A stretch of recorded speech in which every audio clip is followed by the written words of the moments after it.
অনেক ভালোবাসে। হ্যাঁ, তুমি কি এটা বুঝো? আমি আগেও জানতাম। তুমি আগেও জানতা, তাহলে এই ভুলটা তুমি কেন করলা?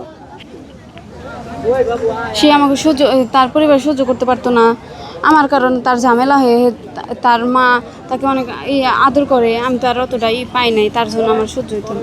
আচ্ছা, এখন যেহেতু যে স্বামী সে তো তোমাকে ভালোবাসে, জি তা এখন তার মানে তার সাথে থাকতে পারবা? জি। আচ্ছা দর্শক, বিষয় হচ্ছে আপনারা তো অনেক ভিডিও দেখেছেন, এই বোনটির যে সমস্যা কথা ছিল এটি আসলে কষ্টে, মানে শ্বশুর শাশুড়ির কষ্টের কারণে তিনি বলেছে যে আসলে তার কেউ নাই, মানে তিনি এই ভাইয়ের সাথে সম্পর্ক করে বিয়ে করছে, মানে এখন এখানে চলে আসছে।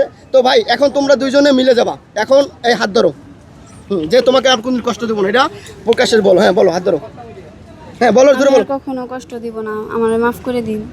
ভাই আপনার স্ত্রী যে ভুল করছে সবার সামনে প্রকাশ্যে ক্ষমা চাইছে, এখন আপনি কিছু বইলা আর নিয়ে চলে যাবেন, আরে কোনদিন কষ্ট দিবেন না। আপনি কি আরে ক্ষমা করে দিয়েছেন? আমি তো ওরে সব সময় ক্ষমা করি, ওরে জিজ্ঞান এ পর্যন্ত অনেক ভুল করছে, তারপর একবার ওরে কি কোনো কিছু বলছে, গায়ে হাত পর্যন্ত দেয়নি। যাই হোক, ছোট মানুষ, আরে ক্ষমা করে দেন, আর নিয়ে আবার সুন্দরভাবে জীবনযাপন করেন। হ্যাঁ ও যদি সুন্দরভাবে থাকতে চায়, এই যে আমি আইছি এইটুক জানার জন্য, ও আমার রাইখা এলো কিসের নিগে, সেজন্য আমি ঢাকা থেকে বাড়ি পর্যন্ত যাই নাই। তো যাই আমি হোক, ওর অপেক্ষায় আসছিলাম, একদিন হলেও দেখা পাবো, উপর আল্লাহরে সব সময় ডাকছি, একদিন হলেও যাতে ওর মানে সাথে ওরা অনেক ভালোবাসেন। একদিন হলেও যাতে যোগাযোগ করতে পারি। হ্যাঁ দেখো বোন, তোমার আসলে কি পরিমাণ ভালোবাসে তুমি চোর দিয়ে তাকাও, তুমি এটা বুঝো না, ঠিক আছে? এখন থেকে আর কষ্ট দিও না, মিলামিশে থাকো।